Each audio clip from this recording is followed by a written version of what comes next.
শাসকের সন্ত্রাসের বিরুদ্ধে কর্মীদের উৎসাহ দিতে গিয়ে তৃণমূল কর্মীদের বিক্ষোভের মুখে রানীমা তথা বিজেপির পরাজিত প্রার্থী অমৃতা রায়।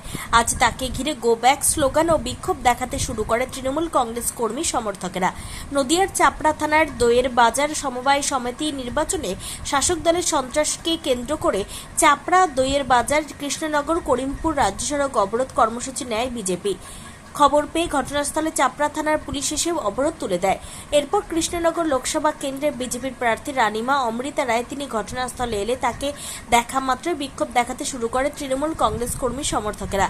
শুধু তাই নয়, তৃণমূল কর্মী সমর্থকেরা রানীমাকে দেখে গো ব্যাক স্লোগান দিতে শুরু করে।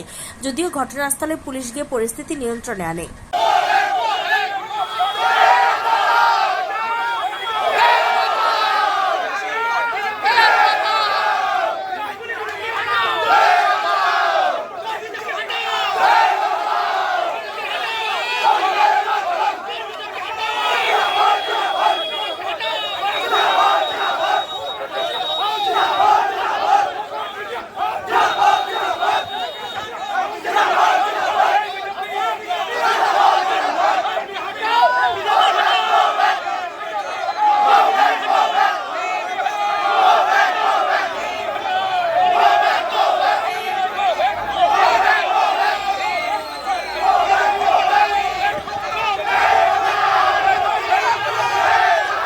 আপনাকে দেখে গো ব্যাক স্লোগান তুললে কি বলবেন? না, ওটা ওদের পলিসি। তারপরে আবার হাসছে, ক্ষমা চাইছে, হাত মেলাচ্ছে, ঠিক আছে, কোনো ব্যাপার না। কিন্তু বিজেপির অভিযোগ এখানে কোনো এজেন্ট ঢুকতে দেওয়া হয়নি তাদের। সেটা তো অন্য ব্যাপার।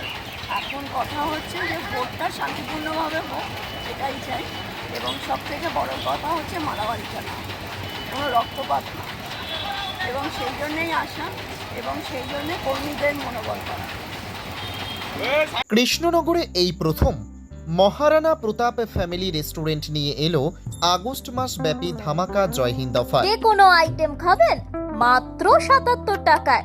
তবে আর দেরি না করে তাড়াতাড়ি চলে আসুন আর গোটা আগস্ট মাস জুড়ে জয় হিন্দ অফার উপভোগ করুন।